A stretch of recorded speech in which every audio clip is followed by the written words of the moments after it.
कर बोलो जी, बोलो तो तोल कर बोलो जी। गीत के बोल आपके सामने थे, पंक्तियां अच्छी हैं, शब्द अच्छे हैं, बस एक चीज की जरूरत है कि जीवन में उतारने की। ये जीवन में उतार जाए, रगड़े झगड़े झंझट सारे समाप्त हो जाए। भगवान महावीर से प्रश्न पूछा गया कि भगवान, सामने कोई झगड़ा हो, गड़बड़ हो, तो क्या करना चाहिए? तो भगवान ने कहा, उसको समझाने का प्रयास करो, वह समझ जाए, सही रास्ते पर आ जाए, यह प्रयास करो। भगवान समझाने का प्रयास किया, किंतु समझने की स्थिति बिल्कुल भी नहीं है, 1% की गुंजाइश नहीं है। उस समय क्या किया जाए? तो कहा, तुझे लिए संचित है, मौन हो जाओ, मौन धारण कर लो, बस मौन धारण करके बैठ जाओ, जो हो रहा है उसको देखते रहो। भगवान, एक समस्या और है, वो सामने वाला इतो बगड़े है कि मौन रहना भी कठिन हो रहा है, अंदर में झुंझुनाहट आ रही है कि कुछ न कुछ तो सुनाऊं, और मुश्किल हो रहा है कि अब अपने आप को नियंत्रण कैसे करूं, तब क्या करूं? तो फिर उस स्थान को छोड़कर दूसरी जगह एक बार चले जाओ। तो बोलने वाला पीछे रह गया, सामने तुम दिखोगे नहीं, तो कितने देर बोलेगा? इस दीवार को, इस पिलर को आप सुनाते जाओगे, पिलर के तो गुमरा होने वाला नहीं है, पिलर डैमेज होने वाला नहीं है, अपने आप थक जाएगा, अपने आप चुप हो जाएगा। एक बार थोड़ा माइंड कूल होगा, फिर कोई न कोई रास्ता निकलेगा। अर्थात अपन ये देखते हैं कि समाधान मौन में है और समाधान समझाने में भी है। हम किस प्रकार की भाषा का प्रयोग करते हैं, यह हमारे लिए बड़ी महत्वपूर्ण है। 3 बातें ध्यान रखें। एक तो होता है परीक्ष भाषिता, दूसरा उनोदरी और तीसरा वाक शुद्धि। परीक्ष भाषिता क्या होती है कि हम जो भी बोले परीक्षण करके बोले, कौन से शब्दों का प्रयोग करना है यह हम चिंतन पूर्वक करें, किसके साथ कैसे शब्दों का प्रयोग करना है। कई बार यह भी होता है, शब्द अच्छे हैं, शब्द उपयोगी हैं, शब्द काम के हैं और उनके जीवन को संवारने वाले हैं, किंतु वे शब्द उनको प्रिय नहीं लग रहे हैं, अच्छे नहीं लग रहे हैं। तो क्या करना चाहिए? तो उन शब्दों के कैसे शब्दों का प्रयोग किया जाए जिससे उनको ठीक भी लगे और उनमें सुधार भी आए। यह प्रयोग करते हैं तब जाकर के उसमें सुधार संभव होता है और व्यवस्थित क्रम बनता है। अपन बोलना ही बंद कर दें तो भी कुछ नहीं होगा, अपन जैसा चाहे वैसा बोलते रहे तो भी समाधान नहीं है। समाधान उसमें है कि द्रव्य, क्षेत्र, काल, भाव देखते हुए हम शब्दों का उचित मात्रा में, उचित शब्दों में उसको समझाने का प्रयास करें। जरूरी नहीं कि आपके समझाने से वह समझ जाए, उसमें परिवर्तन आ जाए, ये भी कोई जरूरी नहीं। पूरी जिंदगी गुजर जाएगी समझाते समझाते, हो सकता है 2-5% उसका ठीक भी हो जाए, नहीं भी हो तो भी घबराने की, निराश होने की, डिसअपॉइंटेड होने की जरूरत नहीं है। अपन प्रयास करते रहे, सुधरने का भी प्रयास करते रहे, सुधारने का भी प्रयास करते रहे, सुधारने के भी अलग अलग तरीके इस्तेमाल करते रहे, उपयोग में करते लेते रहे, तो उसमें सारा क्रम ठीक कर सकता है। तो हम परीक्षण के द्वारा, क्योंकि किस समय कौन से शब्दों का प्रयोग करना है, यह विवेक हर व्यक्ति में जागना चाहिए। दूसरा है उनोदरी। जैसे खाने में उनोदरी का प्रयोग होता है, कभी कम खाओ, कम खाओ, जितना जरूरी है, उस जितना अपेक्षित है, जितनी भूख है उससे थोड़ा कम खाना, जितनी मात्रा में भी कम खाया वह उनोदरी तक हो गया। इसी तरह भाषा में भी उनोदरी है कि कहां कितना बोलना। प्रश्न पूछा, 1 लाइन का उत्तर है और उसमें हमने फालतू के 10 लाइन दे दी, तो क्या मतलब है? लेखन और भाषा इसमें तो जितने शब्द, जितने वाक्यों की जरूरत है उतने वाक्यों का प्रयोग करना चाहिए। शासन गौरव मुनिषी बुद्ध मंदिर स्वामी, जिन्होंने 13 पंथ का इतिहास लिखा है, तो कई बार हम उनके पास बैठते तो वे कहते हैं कि देखो, लेखन वह अच्छा है कि जिस लेखन को कोई आदमी अगर चाहे इसको मैं शॉर्ट करूं, कर नहीं सकता, इसमें कुछ शब्दों को निकालना चाहूं, निकाल नहीं सकता। इतने कसे हुए वाक्य होने चाहिए, इतने कसे हुए शब्द होने चाहिए, और शब्दों की संरचना, शब्दों का चयन ऐसा होना चाहिए कि कोई उसकी जगह नया पर्यायवाची शब्द ढूंढना चाहे और लाना चाहे तो भी उसके साथ फिट नहीं बैठे, वह लेखन सफल होता है। इसी तरह वक्तव्य में ऐसे शब्दों का प्रयोग करना चाहिए, आदमी ये सोचे इन्होंने ये शब्द का प्रयोग किया, इसकी जगह अगर यह शब्द का प्रयोग किया जाए तो कैसा रहे, तो उनको समझ में नहीं आए कि इसकी जगह कौन से शब्दों का प्रयोग हो सकता है। श्रद्धेय मंत्री मुनिश्री सुमेरनंद स्वामी राणावास पधारे। राणावास में मुनिश्री का प्रवचन था। वहां राणावास के प्रमुख काका साहब केसी मंजिश राणा, पुराने लोग जानते होंगे, वे भी थे। अनेक व्यक्ति, कई प्रोफेसर भी थे वहां पर। मुनिश्री का प्रवचन हुआ। प्रवचन के बाद वे आए, मुनिश्री आपका प्रवचन धारा प्रवाह भी है, बुलंद भी है, आवाज की स्पष्टता भी है। ये तो हम हर एक में कईयों में देख लेते हैं कि धारा प्रवाह बोलते हैं, आवाज बुलंद है, आवाज की क्लियरिटी है, ये तो सब कुछ ठीक है। किंतु सबसे बड़ी बात है कि किस जगह पर कौन से शब्द का प्रयोग करना, यह आपकी जो क्षमता है यह बेजोड़ है कि यहाँ पर यह शब्द आएगा तो वही शब्द आपने प्रयोग किया। जो शब्दों का चयन है और वाक्य का प्रयोग है वह वास्तव में आपका बहुत सुंदर है। तो वास्तव में जो अच्छा बोलता है, भाषण की बात नहीं है, बातचीत के दौर में भी अगर अच्छे शब्दों का प्रयोग करता है और सीमित शब्दों का और परफेक्ट शब्दों का प्रयोग करता है, वह व्यक्ति लोकप्रिय भी होता है और स्वयं भी कर्म बंधन से मुक्त रह सकता है।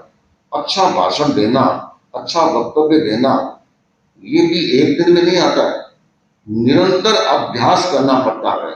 निरंतर अभ्यास से ही वह कार्य सुगम हो सकता है, अन्यथा वह कार्य सुगम नहीं हो सकता, वह कार्य अच्छा नहीं हो सकता। परम श्रद्धेय गुरुदेव तुलसी संवत 2016 का चतुर्मास कलकत्ता में किया था। बहुत लंबा टाइम हो गया। उस समय में अनेक साधु साधु कम थी, संत भी थे। महासभा भवन में चतुर्मास था और कलकत्ता में जैन आचार्यों में, जैन संतों में बड़े आचार्यों के रूप में देखे तो पहली बार उनका पदार्पण हुआ। तो कलकत्ता में अपना समाज भी बड़ा था और अन्य अग्रवाल, माहेश्वरी, ये लोग भी बहुत बड़ी संख्या में थे। उन्होंने सोचा अपने राजस्थान के एक आचार्य आए हैं तो उनका भी बड़ा रुझान था। रूटीन प्रवचन में भी 4-4 हजार, 5-5 हजार, 3-3 हजार लोग हो जाते थे। और जमाना वह था जब आजकल की तरह ये माइक नहीं था, बिना माइक के ही बोलना पड़ता था। तो 4-5 हजार लोगों के बीच में सुनाना और मानो जोर लगा के एक बार सुना के दे, इतना में बैटरी पूरी साफ हो जा, वापस को चार्ज करना भी बहुत मुश्किल होता है। किंतु उस जमाने में बोलना होता था। और गुरुदेव तुलसी की आवाज बड़ी बुलंद थी, वे 8-8, 10-10 हजार लोगों तक भी बिना माइक के भी आवाज पहुंचा देते थे। उस समय में उपदेश देने का काम भाई जी महाराज किया करते थे। तो गुरुदेव ने कहा, संभाला जी स्वामी, अट आपका पार कौन पड़ेगा महाराज, गुरुदेव पार पड़ना मुश्किल है, या देखते हैं किसको देखते हैं। तो वहां पर आचार्य श्री महाप्रज्ञ जी जो उस समय में मुनिश्री नथमंत्री स्वामी थे, उनको उपदेश का जिम्मा सौंपा। वे पधारते, आधा घंटा 40 मिनट जो भी टाइम होता वे बोलते, फिर गुरुदेव तुलसी पधारते। 5-10 दिन बीते और एक दिन गुरुदेव ने पूछा, नथमंत जी क्या बुखार को क्रम ठीक चले? गुरुदेव बहुत अच्छा चले, कोई दिक्कत को नहीं, बस दिक्कत एक ही बात की है कि सुबह इतना जोर से बोलना पड़ता है कि दिन भर आगम का काम नहीं हो पाता। तो मत तो बनना सुन्न हो जाए, मत तो सुन्न हो जाए कि बहुत मुश्किल है। कई बार हम हाईवे पर चलते हैं ना, इतनी गाड़ियां, ट्रकें चलती है, 2-2 घंटा चलते हैं, तो ठिकाने पहुंचते हैं तो वहां देखते घंटा आधे घंटा शांति बैठा, इतनी आवाजें होती है, तो इतना जोर से बोलते हैं तो उसका असर भी रहता है। बाकी और मेरे कोई दिक्कत नहीं है कि नहीं, आगम का काम करना भी बहुत जरूरी है। एक काम करो, तुम आगम का काम करो, सुबह उपदेश का काम हम देखते हैं और किसको ट्राई करते हैं। ट्राई जब तक हमारा निर्णय नहीं हो जाए तब तक देवो, उसके बाद हम नए संतों की नियुक्ति कर देंगे। सुबह का प्रवचन वह किरेट की मार्केट था, जहाँ भी पोदार प्लाजा बना हुआ है, पोदार कोर्ट बना हुआ है, और बहुत बड़ा ग्राउंड का वहां प्रवचन होता था। शाम के समय महासभा भवन में नीचे गुरुदेव बढ़ा जाते और नीचे खुली जगह थी, बरामदा बहुत बड़ा था, ऊपर तक लोग बैठते थे, खूब लोग संख्या में आते थे। तो गुरुदेव प्रवचन नहीं देते, वहां एक एक संतों को बुलाते, आज तुम बोलो, आज तुम बोलो, आज तुम बोलो। संभवतः आचार्य श्री परीक्षण कर रहे थे कि कौन सा भोंगड़ा पावरफुल है, ये कौन सा अच्छा बोल सकता है, उनको शायद परीक्षण करना होगा। तो एक एक का सुन रहे थे, सुनते सुनते 5-7 दिन 8 दिन के बाद में मुनिश्री का भी नंबर आया, सुमेरमती स्वामी का। अब देखो, अगर आवाज बराबर पहुंचती है, समझ में आता है, आवाज की क्लियरिटी है, तब तो लोग ध्यान लगा के सुनते हैं। सुनाई न दे, समझ में नहीं आए, तो फिर क्या होता है, पड़ोसी पड़ोसी आपस में देश विदेश परिवार उसकी चर्चा परिचर्चा शुरू कर देते हैं, ये है कि नहीं है, फिर वह बोलाना हो जाता है, किसी को समझ में नहीं आता।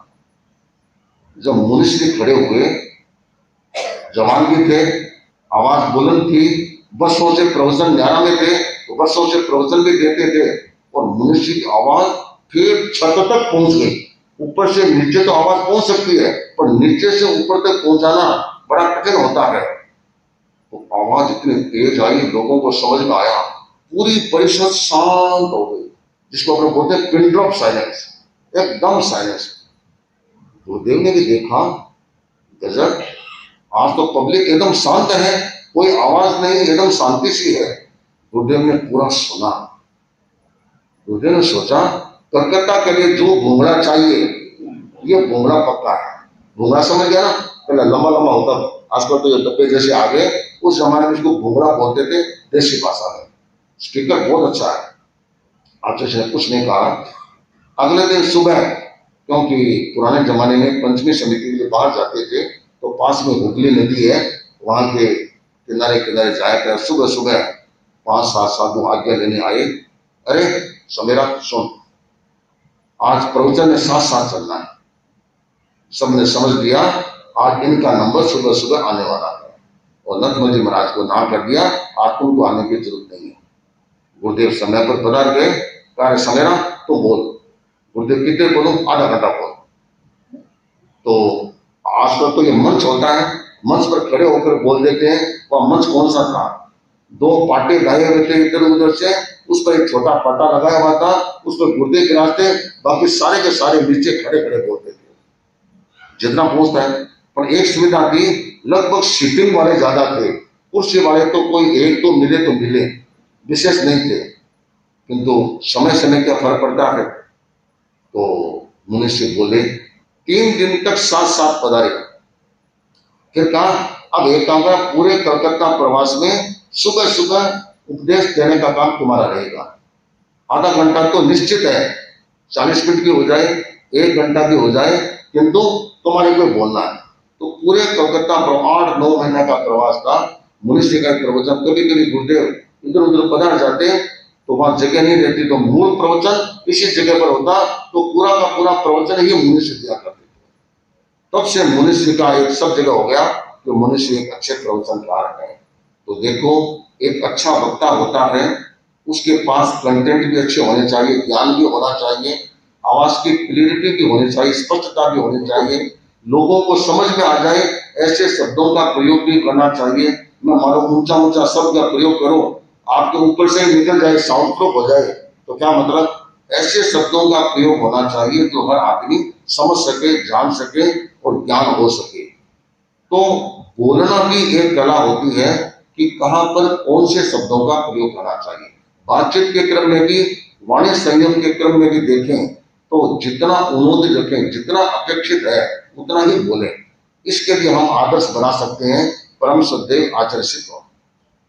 आप कितने लोग बोलते हैं, घंटों में संग आते हैं, बोलते हैं, कोई ढाल गाता है, कोई बोलता है, कोई कुछ करता है, अच्छे से सुनते बहुत अच्छा है, श्रोता बहुत गजब के हैं, जो बोलेंगे उनके ध्यान में रहेगा किसने क्या बोला, और लास्ट में अच्छा ठीक है मंगल पाठ सुनो।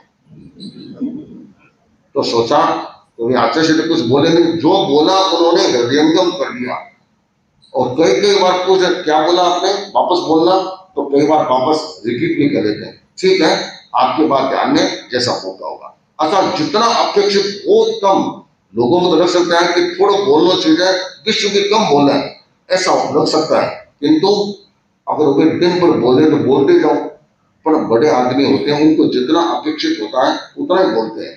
तो हम जितना कम बोलते हैं उतना ही उपयोग देता है। और कोई दिन भर बोलता ही रहता है, बोलता ही रहता है, तो राजस्थान में उसको क्या बोलते थे, अरे वो ऑल इंडिया रेडियो है, वो ऑल इंडिया रेडियो, दिन भर खबरें चलती रहेगी, दिन भर बोलता ही रहता है। वो जो बोलता है ज्ञान है नहीं, तो उसको यह पता नहीं चलता है कि कहाँ कैसे बोलना, जो मन में आता है वो बोल देता है, और बोल देता है तो कई बार उसको मार भी खानी पड़ती है।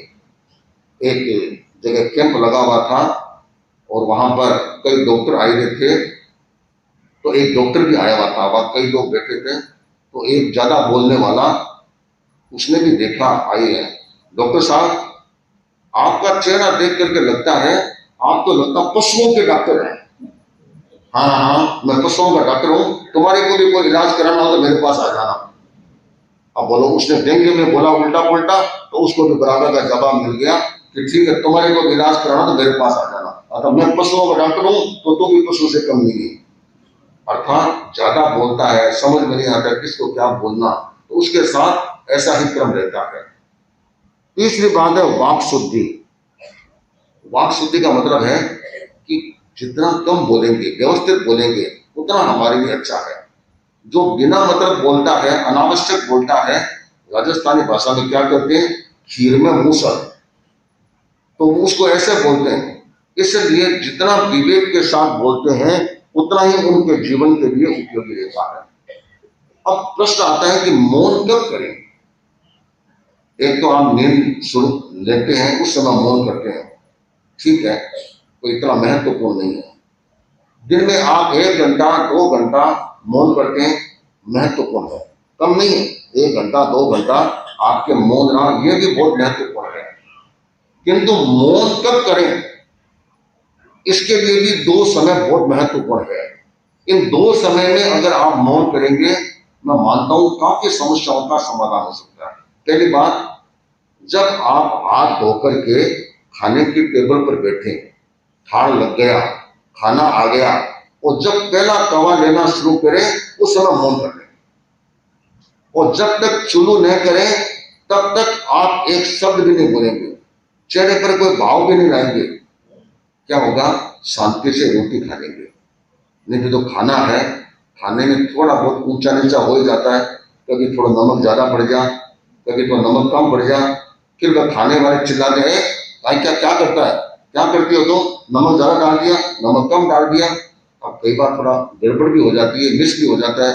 और आजकल तो मोबाइल का जमाना है, खाना बनाते बनाते कोई फोन आ गया, फोन अटेंड किया, बात करते करते भूल गया नमक डालो या नहीं डालो, नमक डाला हुआ है, याद नहीं रहा, नहीं डाला, डाल दिया, डबल हो गया, फिर डाला हुआ है और फिर नहीं डाला तो अलोड़ा भी हो जाता है। कई बार लोग आते हैं कि महाराज आज शाम को अलोड़ा हो गए, ना कोई खास बात नहीं है, हमारे सब चलता है, कोई खास बात, हम सब पे अभ्यस्त है। तो जब वे खाते हैं तब उनको अनुभव होता है कि आज ज्यादा था, आज कम था, तो ये स्थिति बनती है। किंतु खाने के समय बड़ी शांति के साथ अगर खाना खाते हैं, कोई प्रतिक्रिया न करें, मौन रखें, तो क्या होगा, आपके लिए होगा ज्यादा श्रेयस्कर होगा। और खास तौर से ये भाई लोगों के लिए बहुत जरूरी है, उस समय मौन रहे। आप मौन रहेंगे तो ये मैडम भी बहुत खुश रहेगी कि शाम को रोटी खा कर चला गया, तो कितना अच्छा लगेगा, क्योंकि ये खुद खाना खाएगी, इनको भी अनुभव तो होगा ही कि आज क्या गड़बड़ है। और बताना भी हो तो बाद में अच्छे ढंग से समझा सकते हैं, किंतु खाने की टेबल पर कभी भी प्रतिक्रिया न दें, एकदम मौन रखें। तो ये अभ्यास आप करें कि खाना खाना शुरू करने के बाद और खाना पूरा न हो तब तक एक शब्द भी नहीं बोलना है, और न कोई चेहरे पर भी भाव भंगिमा लाना है। जैसा है वैसा अपन खा लेंगे। एक पति पत्नी आए, जोड़ा आया, पत्नी ने कहा कि माँ इनको समझाओ, कभी कोई खाने में गड़बड़ हो जाए वो रहे, इनको बोलना चाहिए। तो हमारा बोलना क्या है, इसके हाथ का बना हुआ है, इसने मेरे लिए तो अमृत के समान है। महाराज ये तो ठीक है, ये कहने की बात है, कभी नमक ज्यादा कम हो तो कम से कम बोल दे, तो कम से कम मैं उसको ध्यान रखूं कि महाराज कोई खास बात नहीं है। कभी नमक ज्यादा आ गया तो कभी नहीं आया, तो पीछे वाला मेकअप हो जाता है। कभी एक दिन ज्यादा खाया था, आज कम हो गया तो बराबर हो गया, कोई दिक्कत वाली बात नहीं है। महाराज मेरी कोई समस्या नहीं है, इसके क्यों समस्या मुझे पता नहीं है। अब इस तरह से अगर मौन का आलम्बन ले लिया जाए, प्रतिक्रिया विरति की साधना कर ले, तो कितना अच्छा क्रम बन जाए। इसलिए मौन करें तब खाने के समय, खाने के समय अवश्य मौन करें। दूसरी बात है कि आवेश के क्षण आए, जब गुस्सा आ रहा है, सामने वाला कोई बोल रहा है और उसको भान नहीं है कि किस व्यक्ति के सामने में क्या बोल रहा हूं, उस समय में मौन रहे, शांत रहे, उस समय कोई प्रतिक्रिया नहीं दे, क्योंकि नहीं तो बात बढ़ जाती है। अग्नि लगी हुई है और उसमें आपने केरोसिन डाल दिया, डीजल डाल दिया, पेट्रोल डाल दिया, तो क्या होगा, आग और भड़केगी। और उसमें अगर पानी डाला या आज का जो और साधन आते हुए डाला, तो क्या होगा, आग शांत हो गई। तेऊ गाय के साथ बहु गाय का प्रयोग न करें, तेऊ गाय के साथ अब गाय का प्रयोग करें। पानी बन जाए, शीतल बन जाए, तो क्या होगा, हमारी कोई दिक्कत नहीं आएगी। इसलिए कभी भी आवेश के क्षणों में कोई व्यक्ति कुछ बोल रहा है, उस समय उसको समझाना भी बड़ा कठिन होता है। उस समय तो मौन माचरे, मौन का आलम्बन ले लो, जो होना हो जाएगा। किंतु उस समय में मौन रखोगे तो तुम्हारे लिए और अच्छा होगा, बात आगे बिगड़ेगी नहीं और अच्छा रहेगा। इसलिए आवेश के क्षणों में जबान न खोले, जबान को सीले, जैसे कपड़ा की सिलाई होती है, उस समय में मानसिक तौर पर होठों को सिलाई करें तो अच्छा लेता है। वचन रतन मुख कोट है, होठ कपाट बना है। ये वचन रूपी रतन है, ये इतना महत्वपूर्ण है। रतन डब्बी में से कब निकाला जाता है, जब सत्य का माहौल होता है, सिक्योरिटी होती है, तब वह निकालता है। तो वचन भी हमारा बहुत ही सुरक्षित रतन है। उसको निकालने, वचन मुंह से निकालने से पहले होठ कपाट बना, उसको कपाट बना के रखो और बहुत परीक्षण करके, सोच समझ करके ही उसके बाद वह बोलता है, तो वह उसके लिए ज्यादा उपयोगी होता है। और अन्यथा वह कई प्रकार की वह मार भी खा लेता है।